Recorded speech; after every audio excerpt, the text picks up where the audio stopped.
1, 2. 1, 2. 1, 2. All right, cool. Bloody, you're a boy, make a big noise. Someday you got blood on your face and your shield. Talking about Falcon and a Winter Soldier. This doesn't rhyme. I don't really know what I'm doing. Hello, everybody. Yeah, I guess, you know what? That's the intro. Fuck I guess it. that's the intro. All right. I guess it is now. We're here to talk about Falcon and Winter Soldier, which we've briefly talked about, but hadn't had a lot to say about until now, which... You know, it was a came show out, that you needed the whole thing. Yeah. Yeah, you really did, because it was a slow burn, and for it was those filmed kind of like a movie anyway. Yeah, honestly. I feel, oh man, I'm going to be such an asshole. I feel like this is going to be the second review that I've done this week where I'm going to sound more curmudgeonly than I think. No, honestly, I feel like I'm probably not going to be the most curmudgeonly person here, but I generally have less than favorable reviews of this show in its entirety. Not specific parts of it that were actually pretty good, just as a whole. I was pretty middling on a lot of this series. Episode 5 was the first one that I watched, and I'm like, oh, that was nice. Episode 5 was easily the best episode. Agreed. Yeah, because you got more slice of life stuff in there, and actually I also liked episode 1. I did like episode 1, but episode 5 was the first time where I felt like really connected to the characters as opposed to, man, what the hell's going on here? Because it felt very busy throughout the early part of the series. Honestly, if it had focused less on being an action show, I would have liked it. Yeah, that's the crazy part, because I heard some people like saying like, "Oh, all you Marvel fans just want a bunch of action and no story," and I'm like, "Are you kidding Everyone me?" loved when there wasn't action because, like, the cheat sheet for the MCU, like the thing that is always true, no holds barred. Like this is always true about the MCU. Characters come first every single time. That's all anyone actually cares about. We like these characters specifically and only.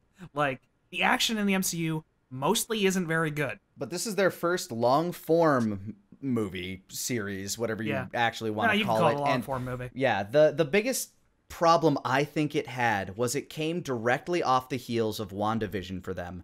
And WandaVision was something so refreshing and new and different. And it had that water cooler factor where if people were still going into the office, this would be one of those things that they kind of talk about on Monday, you know? I literally never had anything to say about this show. Yes. I watched it with Brian, and we watched it every Friday. And afterwards, I was like, all right, well, give me like a day to try and come up with any thoughts on this. And then like later I would be like, yeah, I guess it was all right. I want to talk about something that I really liked from the show, if that's okay. Like something. Yeah, we should do that. Yeah. So one of my favorite things in the entire series is Sam's story. Mm-hmm. Sam, and unfortunately, it's called the Falcon and the Winter Soldier, but what it really is just the Falcon, and Bucky's there. And Bucky has stuff. Bucky definitely has stuff going on, but it pales in comparison both in screen time and in weight to a lot of... He's not a lead with Sam. He's the secondary. Yeah. For good reason, though. I mean, Bucky he basically had Winter Soldier, Civil War, to really establish who he is and what he's about. This is just kind of giving you more flavor to that, giving you more character time with him, allowing you to see, you know, how he's developed and what his struggles are. But it is Sam's show. It is his origin story, essentially, as the next Captain America. Yeah. And so, in that regard, he is going to get the focus. I am mostly okay with that. It just does kind of suck because in that first episode, tied with episode 5 for my favorite episode, everything that's going on with Sam is incredibly fascinating. I loved all of that. Mm-hmm. And it just honestly felt like that stuff was what I wanted to see more of alongside Sam's story. And then we just got bogged down with the terrorist storyline. And that's sort of frustrating because I felt like they were desperately trying to tie Sam's past in with what was going on with the terrorists, but it just kind of... It's more so that they're tying the struggle that Sam and his community has had alongside the current struggle that these displaced people have had, which kind of leads to something that I thought was... I mean, they needed to handle it at some point in the MCU. The whole half of the world's population disappearing and then reappearing. Yeah. 5 years later, that would be cataclysmic. Yeah. But nowhere in Far From Home do you feel that. And even in this, it feels like it's barely a thing. Like, oh yeah, there's some displaced people. Not half the world population. Yeah, unfortunately, the story does very little to communicate the weight of what happened. It talks about it, it tells you about it, but unfortunately, due to the fact that they didn't have the budget or the time to really show you the fallout from, or just the inclination. Yeah, it was an inclination and not the actual, like, I never at any point felt the plight of the refugees, even though, and God, okay, how do I say this delicately? The only reason I was able to fully understand, or at least, comprehend the struggle of the refugees / terrorists was because we currently, and for a long time, have had refugee crises all over the world. And that is a huge part of the story. They tell you, hey, these are refugees who have been displaced because of this huge these act of God outside of their control. These people need help, and while we do have, all the land that we used to have, it's like 5 years later being used for different things, and now all of these people just reappear out of nowhere. Husbands, sons, daughters, wives, sisters. Some of these people are truly displaced. Like, imagine coming back and your significant other has moved on, but for you, like, time never, like, nothing ever happened, but you have nowhere to go now. Yeah. And everything about the world has changed. There's just so much about that is so incomparably hard to translate that it almost needs a series of movies to do it. Yeah. Sorry, I would say with this show, go ahead. I was going to say, that's the biggest problem with trying to set your feet in a world where a giant, the giant purple man with the magic snap can eliminate half of life in the universe, and then somebody else can come along and return everybody.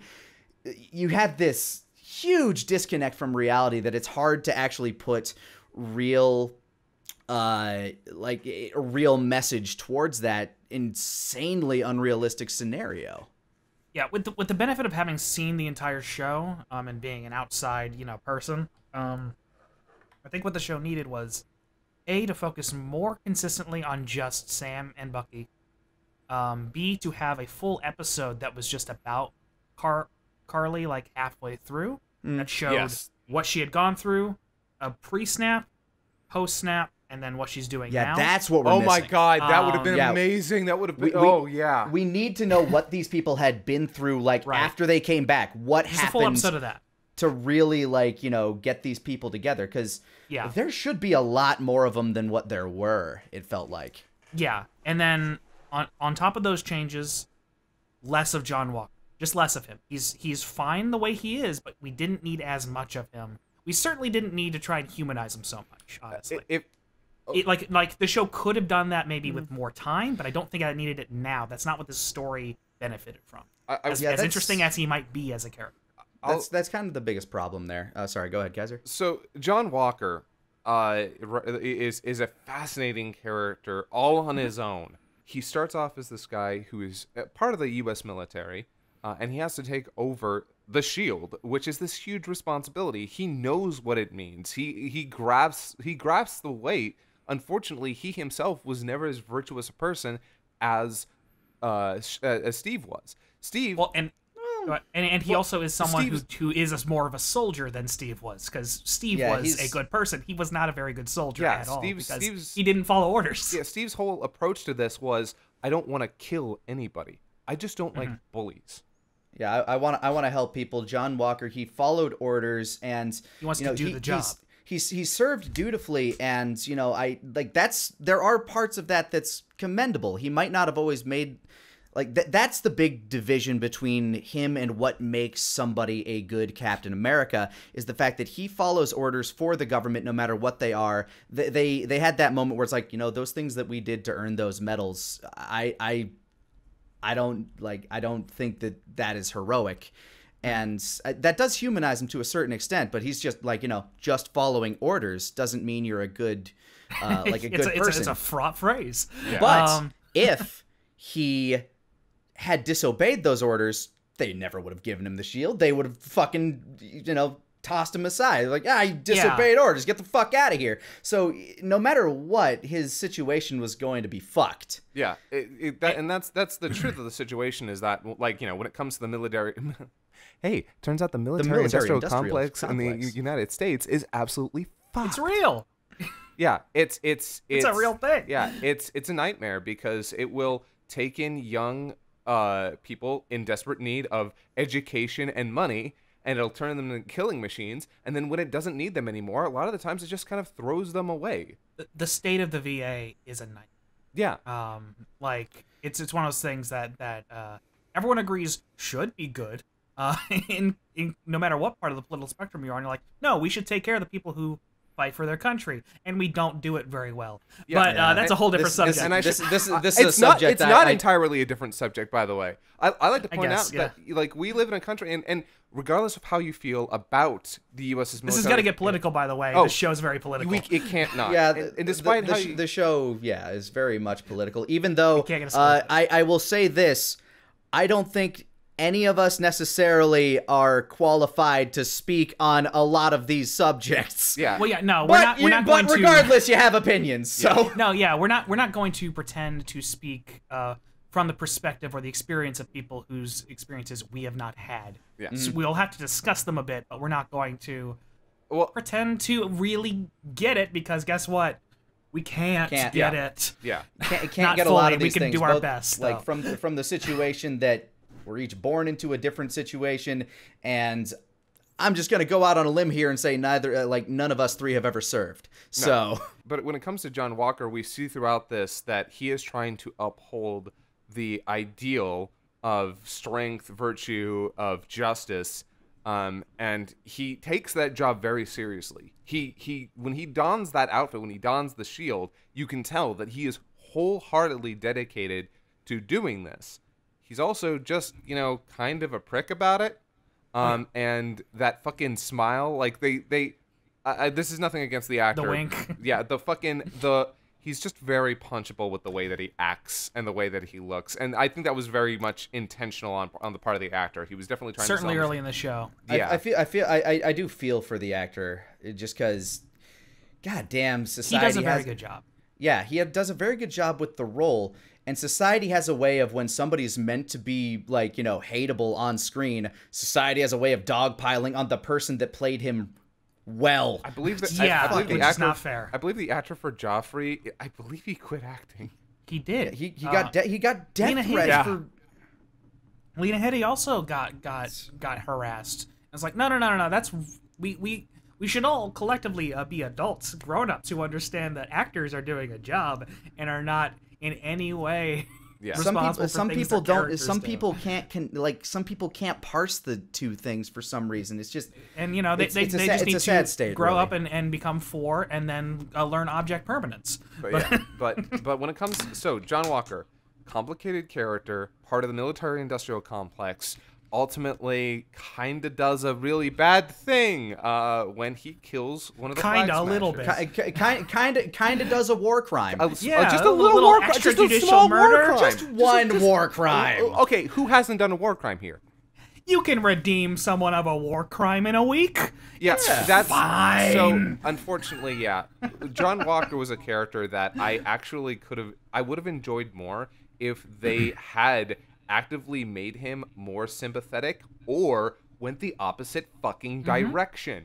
The fact that they went middling with it really seemed non-committal, made the last episode where he kind of semi-redeems himself really weird. Awkward and weird. Genuinely, I did not enjoy that. I truly feel like they dropped the ball. The fact is the way they first introduce him establishes him unambiguously as a symbol of systemic racism. Like that's what his face means to the show at that point, because that's what his character is. Blonde hair, blue eyes, and they could have just said, "Hey, we actually do think we need a Captain America. Sam, can you take up the shield?" But they didn't do that because they wanted their Captain America. They wanted him to look the yes, same. They wanted him to follow orders. They, That's the thing. They did want their Captain America. And when you establish John Walker in that way, he becomes the symbol of that. You have him do that, and then have him increasingly become darker and darker and worse, and then do an extrajudicial murder. You can't then turn around and be like, but he's a good guy. That doesn't work. It does not work. It could work if they didn't have so many other plot points they were trying to focus on. They needed to focus on one thing specifically, but they had so many things that they wanted to tell. If they had been able to spend more time just focusing on the plight between Sam and Bucky and John Walker, and have like those be the main things that are going on, without the Globe Smashers being a part of it, which I don't know how you do it necessarily. I think that's a screenwriting conundrum. There's probably certainly a way, but since there were so many other things going on, it does feel a little hackneyed that you do give John Walker this kind of face turn near the end. I see what they're trying to do, and I understand it, where they do want to give you that sort of moral ambiguity, that morally gray area, trying to give him these redeeming qualities while not making him like an absolute monster, but still giving him monstrous qualities. But the war crime is just not very morally gray. Yes, exactly. And then he does something horrifically monstrous in front of the entire world. So yeah, he's and then he tries to murder Sam. He's choking him to death while hissing, "I am Captain America." Yes. Villain. That's a villain. Yes, that is in fact a villain. Inherently, yeah. But they can't try to like give him anymore. They try to give him this morally gray area, and like I said, I see what they're trying to do. I just don't think it's executed well, because you have so many other things going on, and you're trying to wrap this story up in what, 6, 7 episodes? 6. Yeah, and he can be complicated and still a villain. He can be not totally evil and still a villain. It's just having him be in that, like, he can't really be an anti-hero anymore. I do want to say this. The show is desperately trying to lean into John Walker being the product of the military-industrial complex. And I will say this, if they could have effectively sold that, I would have trouble labeling him as evil, and more just a product of kind of a generally morally dubious / evil system that we have in place. Yeah. Like, in that regard, I do wish they had done more to communicate that with John Walker, because then it would have I would have truly felt sorrow for him when he gets in front of the of that tribunal, and then like when he flips out, I'm like, I understand what you're trying to do here, but they just don't accomplish it with the time and the script and everything that had happened up until then. It just doesn't work. Yeah, and I guess now it's probably a good time to bring up the director of the series. Yeah, specifically decided to say recently in an interview that the goal was to get everyone to like John Walker by the end of the season, and I think everyone does. That's the quote. No. Some people do, but certainly not everyone. Most people seem to fucking hate him because you made him so hateable. That tribunal scene did a lot to kind of he's humanized. Yeah, it humanizes him, gives him that edge, because you're a part, like you said, you're a part of this machine that is it does horrific shit like that all the time behind the scenes, quote unquote. I don't know, but you kind of know. When he does it publicly, it's like, well, we have to. I'll also say this: I don't mind him trying to do the right thing at the end. Like when he goes out there and he tries to stop the car from falling. I actually don't necessarily mind that. It's just the attitude that others have towards him after that, the attitude that he brings to these situations after that, the fact that at the very end he's all super psyched to be U.S. agent. It's like, dude. Which is probably one of the most contrived ways to drop in a character name. It really felt contrived. Yeah. We need a U.S. agent.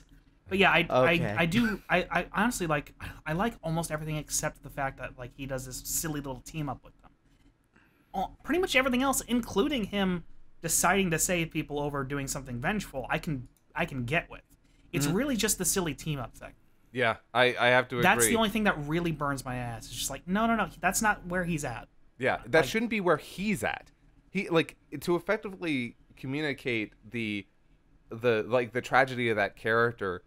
I feel like he really needed to feel burned and hurt and pained over both his actions and the actions of the people that he was following. But again, the series doesn't have enough time to spend on that, so everything's put into fast forward, and it just feels super awkward.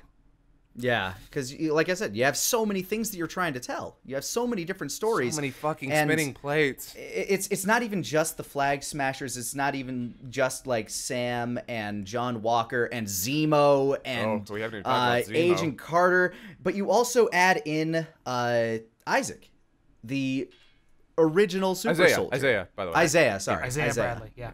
Isaiah Bradley. Isaiah Bradley. By the way, congratulations, Stephan. I believe you called that.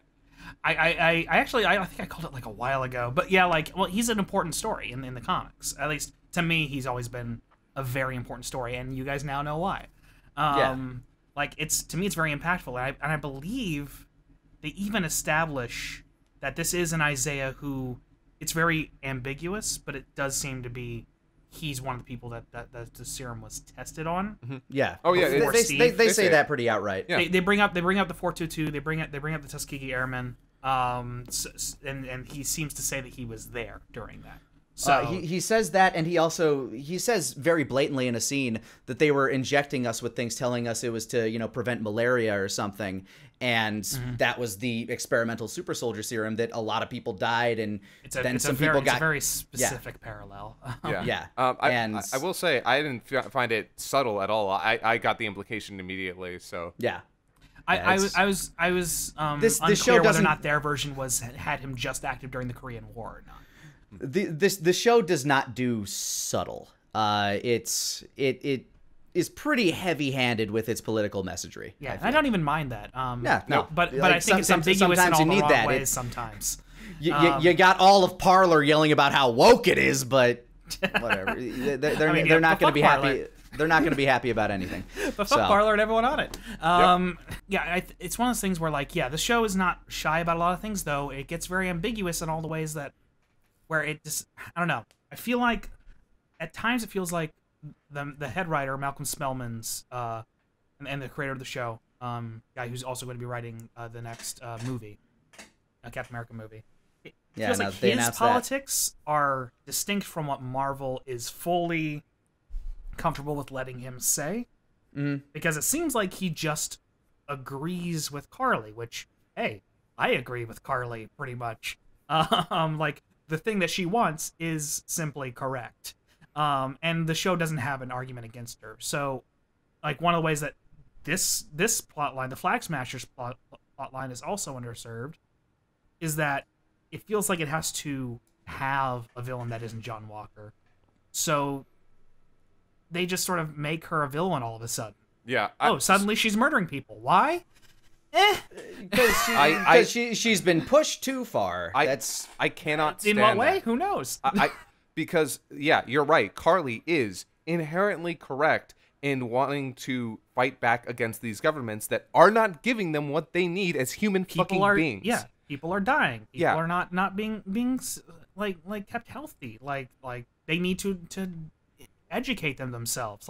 This is obviously wrong. There's no arguing against it. It kind of goes back to violence is the language of the unheard, and and the show doesn't even kind of embraces that. And but the show has to make her a murderer so she can be wrong. Yep, and that feels really shitty, actually. Yeah, no, that was awful. That was fucking terrible. Yeah, instead of actually spending time with her conflict and showing us why she does what she does, they have her just randomly murder people who have no reason to be murdered. She commits a war crime because why not?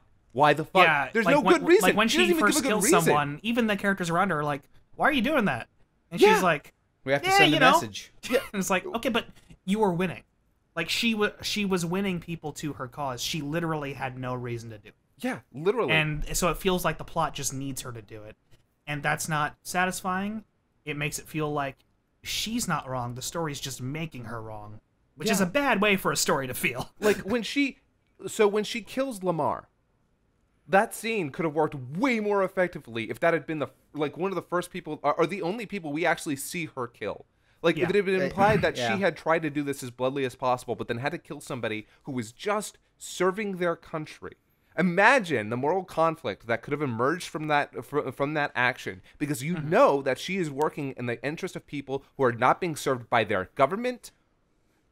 It would also have made John Walker's then murderous actions feel a bit more poignant as well, because you see that this kind of erupted from a disagreement of beliefs and these people needing to do what they are ordered to do or else court-martial, and this person needing to do what she believes need to be done in order to save millions of lives, and then that conflict coming to a head. It would have made that a bit more powerful if she hadn't car bombed an entire building full of people at the beginning of the episode. I think Sharon is in a weird place as a character now. She turned evil after her government burned her for doing the right thing.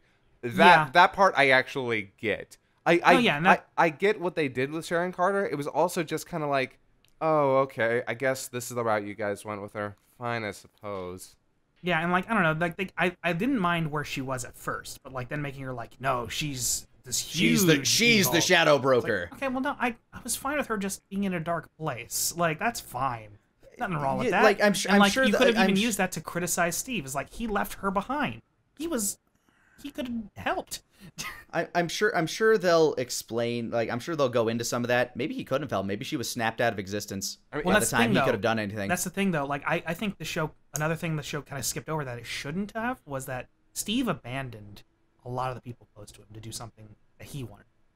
And maybe you could say he was justified, but still, Sam was burned by it. Bucky was burned by it. Sharon was literally burned by it. Burned in multiple senses, I guess. Like, people around Steve suffered for his choice to just go do whatever he felt like doing. But now you have her walking around as kind of this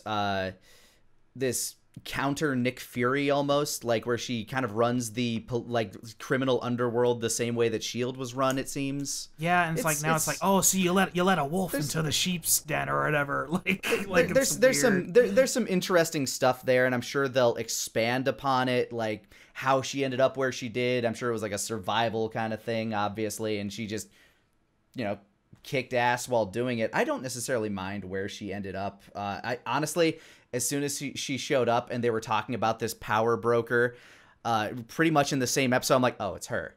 Oh, really? It's fucking her. See, I didn't even connect it, which might be on me. I'm willing to accept that. She's walking around this den of thieves like she owns the place, and I know it's because she's a confident agent and all that. But I'm sitting there looking at this, thinking, there's more to this. They're not just dropping her in there because she was in these other movies. They're giving her a greater purpose. I think I might have seen it if it weren't Sharon and I didn't know who Sharon was. Yeah. Then there's my benefit. That also that did kind of make it a little bit more muddied. Also, when it comes to Sharon, like the show did a very good job at convincing me that it wasn't, or to not even think that it was her. Largely just because of her actions and the way she interacted, and I don't know. I never thought about it. So when it happened and came up, also one of the things that the show does is it keeps mentioning the power broker, like it's this big, like they're this big looming threat, and then to finally, like at the very end, oh, she was the power broker. I was like, okay. She doesn't seem that like powerful then, because she keeps showing up herself in places and like putting herself in danger a little bit, and like she could have sent like a lot of people to help. Also putting herself in a position to be directly next to the people she believes is going to be influential. So there's that element to it as well. Quick question. What is her relationship to Peggy? Is she granddaughter, niece? Okay, because I was going to say, if it was granddaughter or niece, that means she was actively having the hots for her grandpa for a bit. Well, no, even if that was the case, Steve's in a different... everyone keeps messing this up. I'm not mad at you. I'm just... everyone seems to have missed this. It's a different timeline entirely. Yeah. They explained it very thoroughly in Endgame. Because he shows up as an old man. Like he showed back up. Yeah. Like after he had lived his life, he didn't press the little button. So he's not an old man living in that world. No. Look, what had happened. Okay. What had happened was because once you cannot change time. You can't change it. You can only create a new timeline. Yeah, by removing one of the stones. When he puts it back, he goes back to the regular timeline. Yeah, so the only reason they put the stones back was to make sure that other parallel timeline didn't just fall apart and die. Yeah. There are so many different rules to time travel that... And to be fair, I've rewatched Endgame a few times, so I probably have internalized a lot more. Although the writers of funny, you know what? No, we're not going down this route. We don't need to. It's not important. It's unnecessary. That was a brief tangent that was answered. But yeah, like the thing is, like, I have all these negative opinions by the end because I think the finale is honestly one of the worst episodes of the show. The big issue, like, that we keep running back into is the show had a lot of things going on. It wanted to tell a number of stories. Like, it either needed 2 or 3 more episodes to fully exposit on some of these things, and even then, I don't think you can. Or it needed to like, not be as much of an action story. Like, maybe it didn't need an action scene to finish the story. Maybe it needed people to talk to each other or something. I don't know. Do a Star Trek ending, right? Like, maybe you don't have to end it with a fight scene where people die.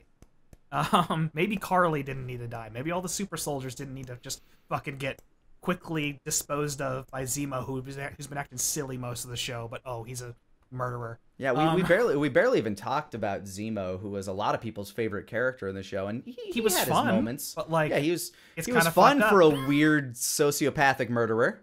Yeah, like, it's one of those things like it. Yeah, he can be fun, but you can't do that in this grounded story and then have him murder the characters that we're sympathetic to. It felt like the story just needed to do cleanup. Yeah, exactly. Yeah, and in a lot of ways, the muddying of all of the waters felt like it was the point, but it did leave it feeling confused in a lot of ways. And because you couldn't fully develop all of these plot threads, it just kind of leaves you feeling like, watching this week to week, it left you feeling, okay, well, let's see where this is going. Yeah. Which is why every time we talked about it on the Talkcast pod show, it's like, let's push this a little further down the road, little further down the road. And now we're finally at the end of the season, and it's, yeah.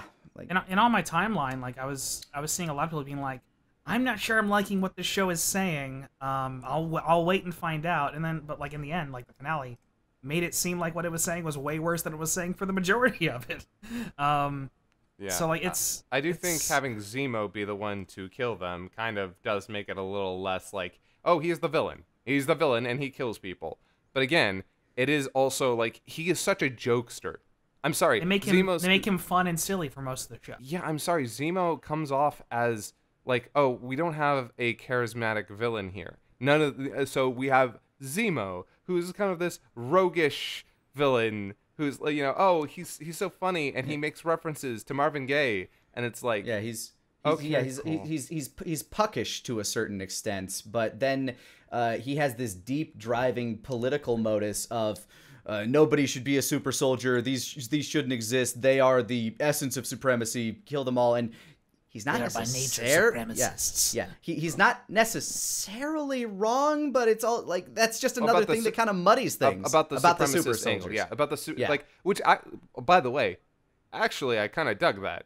Like, I don't hate all. I was liking that discussion. Yeah, I don't hate what he brings up there. That's actually interesting. Mm-hmm. It's just I was enjoying kind of like the Star Trek-y elements of this, where it's like concepts and like discussing them, and when he's having that conversation with Sam, it's like, if you had the opportunity to take the serum, would you? Sam just says no hesitation. That's probably why. Impressive. That's why I like. Yeah, impressive. You know that. Yeah, but like, it's one of those things that's just like, I don't know, like, in a different story. In a less confused, having so many things going on. If the story had a less grounded tone, you could forgive murders from like Zemo and John Walker a bit more easily, and Carly even. Like, if the story were less grounded, if it was more heightened and fanciful. Sometimes you let characters get away with murder. Dragon Ball is a silly fucking show. Vegeta's a horrible murderer. Yep. You don't worry about it because the show's so stupid sometimes. Yeah, people. Like, I remember tone. I remember when I was comparing the diamonds. I was talking about the diamonds from Steven Universe, and I was like, yeah, it's a little bit weird that these guys are sort of like murderers and disfigure people, and but it's tone, and it's what the story's really about. Yeah, and then like people are like, well, but Vegeta, and I'm like, compare Steven Universe and Dragon Ball in terms of their tone and what they try to accomplish. No, absolutely not. Yeah, but like, and yeah, the tone is so grounded in Falcon and the Winter Soldier, so that like, it's harder to forgive these characters for doing awful things, right? Yeah. Like, because the tone is so grounded to where like you're like, no, those are human lives. Every time you see someone die, you're like, that's a person, because the show is making me feel like these are not characters in a story, they're people. That's what they want to send the message about. So I don't know, like it's tone is a huge aspect of this, to where because everything's so grounded and feels so grounded, like Far From Home can be silly about the blip, right? Yeah. But Falcon and Winter Soldier can't, because tone is so important. And because of that, you end up with this very confused end result. Yeah, it feels like maybe it was a mistake to go this ground. I'll be interested to one thing I'll be very, very interested to see is how this show ages. Like how will people feel about this show in a year, 2 years, when Marvel tries to continue on from here with, Cap 4, 5, whatever. I think it's probably going to go down in people's. I agree. I think the show. I think it's going to, like, the further we go along, the more people are going to be like, this is kind of bullshit.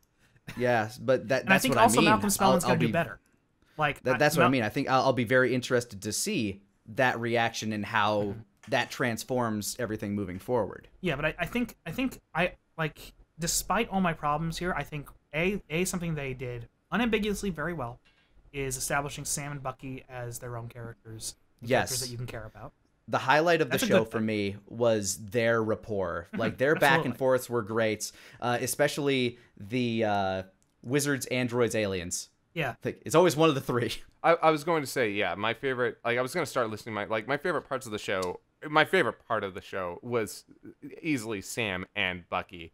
Like, the way that they communicated, their friendship, how they develop. Yeah. Like, their individual stories, even if Bucky's kind of takes the back seat to Sam's, are both fascinating. I love them both.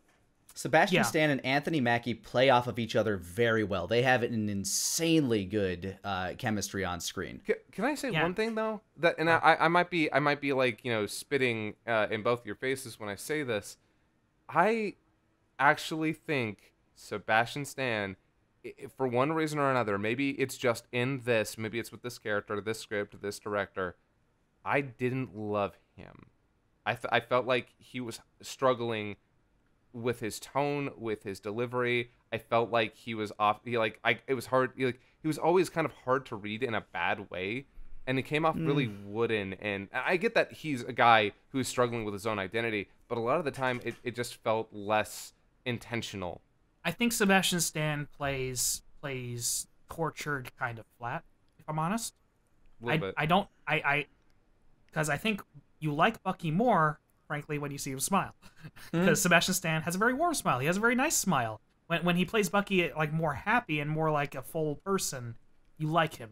When he's playing tortured, he plays it pretty flat, which I don't think it's his fault.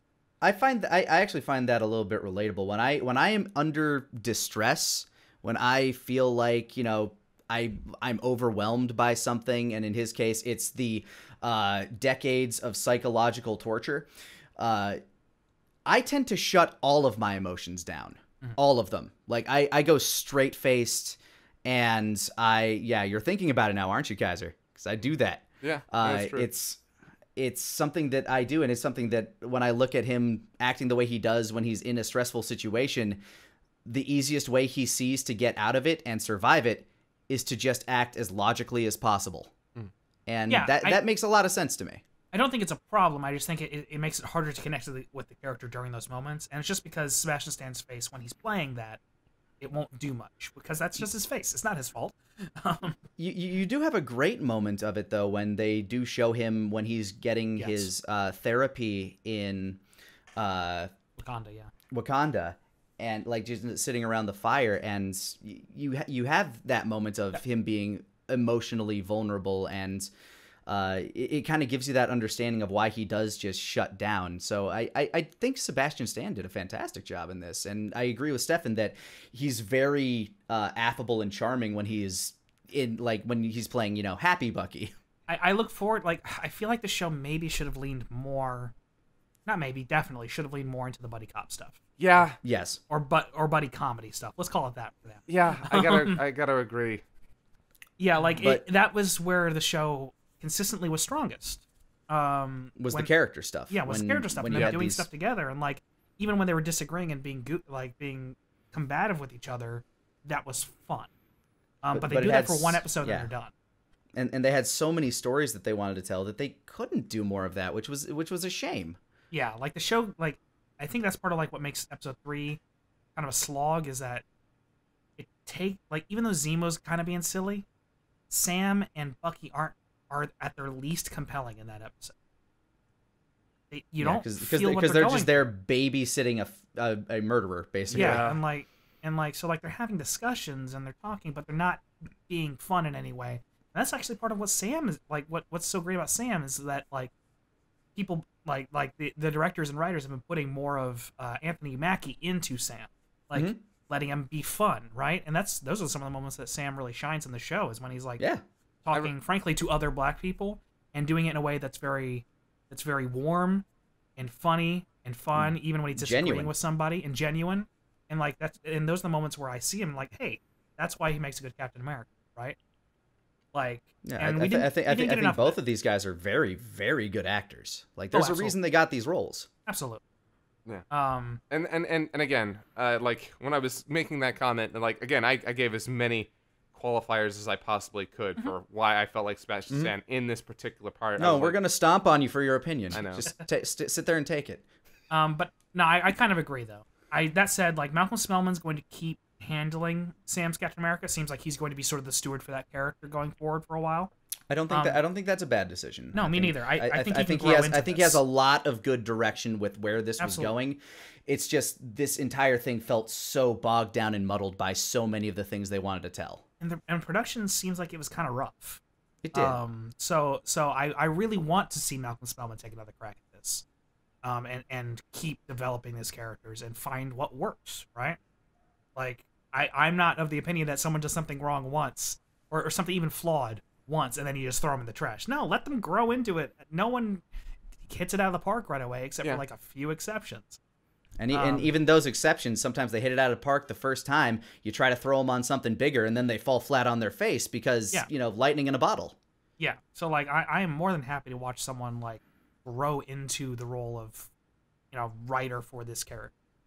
Like, I don't think, like, going back to other MCU stuff, I don't think, what's his name? The guy who's currently directing the Spider-Man movies. I forget his name.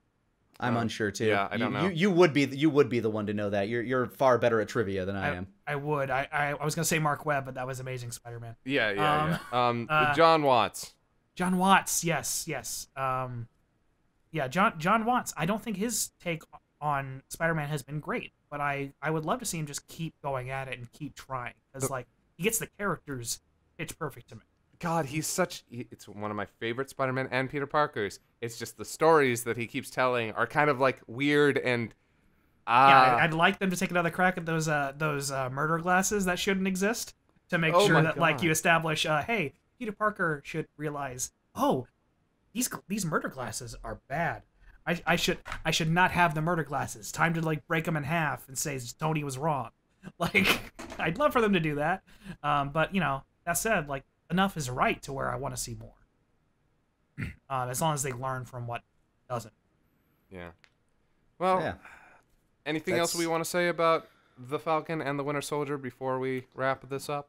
The only thing I want to know is what everybody else thought. Let us know in the comments, because we have our opinions, and this show is heavy with commentary. If I had to give it like a grade by the end of it, I think it is definitely worth watching, and it'll probably be a very long time before I rewatch it. So somewhere in the C+ scale for me. Yeah. You know what? C+ is where I gotta land on that. Huh? Yeah. I like in a scale from 1 to 10, with 5 being mediocre, normal, like movie. Yeah. Five being like I watched it. I don't feel bad. Like 5 being I watched it. It was okay. 5 being an actual 5 and not an IGN 5. I'd probably give it a 6. Yeah. Or like I might have given it a 7 before I read that interview. Oh. But like, yeah, honestly, the finale really, really took the wind out of its sails for me. I think they were building something very interesting. The finale mostly dropped the ball. Oh, you know what? I got one more question for you guys. What did you think of the Captain America outfit for Sam? I was very confused why Wakanda would instantly believe that he'd just want the entire color change, especially since, tactically speaking, white is a bad color for somebody that might want to be sneaking around. I mostly like the outfit. It looks good. The biggest question they left me the with ears was... are messed up, but... Ears are a little weird. But yeah, like Wakanda just decided, yeah, here you go. Wakanda decided that you're Captain America. So... Yeah, I think if they take another crack at it for the movie and make it a little more cool looking, which they will. They make a new suit every iteration. Yeah. So like I think they'll work it out. Like if they make it like sort of a bit more form fitting, honestly. So that, like it felt a little baggy. Bulky. It looked a bit bulky, especially around the head and neck. Yeah. So like I think if they tweak it, get like work a little more on it, it'll probably look great. Yeah, it does have to match the shield though, so I think it looked good. I think great adaptation of the comics. Yeah, it's straight out of the comics. I also really love the U.S. agent outfit design. I think the way they did it, the red and navy blue, red and black. Yeah, like look. the way they adapted the U.S. agent outfit to a Captain America redesign outfit was really clever. Actually, even put the star in there, but with an A. And I love that. And then, then you can really easily turn it into a more traditional U.S. agent outfit later. That's pretty cool. So they did a great job with that.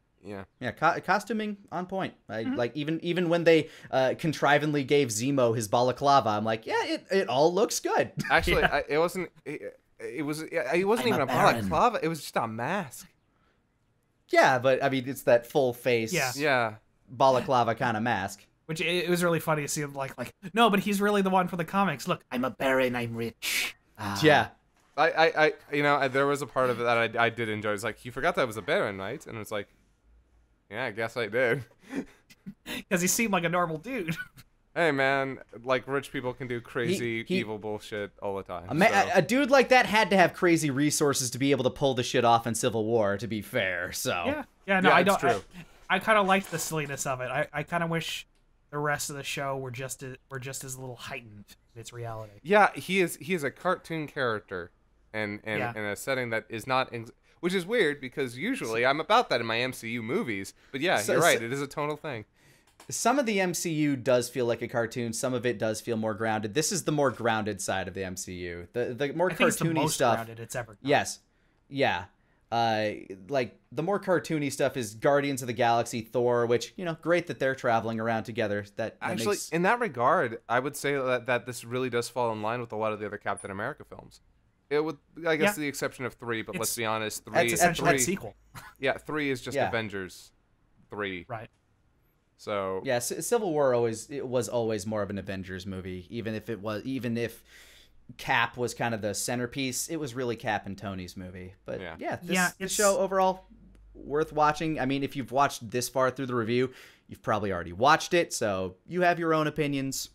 Let us know what you think, and I am excited to see where we go from here. I know we got Black Widow coming out, ? Cap 4 has been announced, which will be very interesting to see the reception of that now that everything is changed. You have a completely different Captain America, and the Loki show looks ridiculous, and I think right now that's what I want. Loki is just Doctor Who basically, and I'm down for that. I'm down to watch both Loki and the What If series. I guess we're not going to get another are we not going to get another Falcon and Winter Soldier season? Are we just going to go into Captain America 4? I assume they'll do a movie and then another season. Okay. I think the idea is you do the movie, you see and then they gauge public response and then they decide. I will say one of the things that did hit me hard going into this was the Marvel fatigue, because whereas WandaVision was so vastly different from any of the other MCU stuff, I was like way more psyched, and then this was like, here's more Captain America without Steve Rogers. And I'm like, okay. back to status quo. It's like, okay, gotta reset. We get to take a break for a month, and then we'll be back with the Loki stuff. Yeah, which will be way more cartoony, and I don't know. I think the movie I'm most looking for. I'm looking forward to Shang-Chi, and I'm really looking forward to the next Doctor Strange movie. I'm super interested in all of the things that I've heard about that. So Sam Raimi making a Doctor Strange movie is a very good idea. As sad as I am that Derrickson and Carlisle aren't making that anymore. So, one of my my favorite movie of all time is Evil Dead 2. So, and Raimi had some bangers there with those Spider-Man movies. And I'm pretty sure Raimi's a huge fan of Doctor Strange. He name dropped Doctor Strange in Spider-Man 1, I believe. And he's big on he's big on comedy horror, which I love comedy horror. So I'm very excited to see Doctor Strange Multiverse of Madness or whatever. Yeah. Yep, that's what's cool. Let's You've been trying to cue us to end for a while, so I got. But yeah, hey, I've delivered the same line about a dozen times. So what do you think in the comments? And everybody, thanks for tuning in. We hope you had a good time. We hope you enjoyed the show, and if you didn't, well, maybe you're closer to us in that regard. But everyone, have a wonderful day, and we'll see you next time. Later. Adios.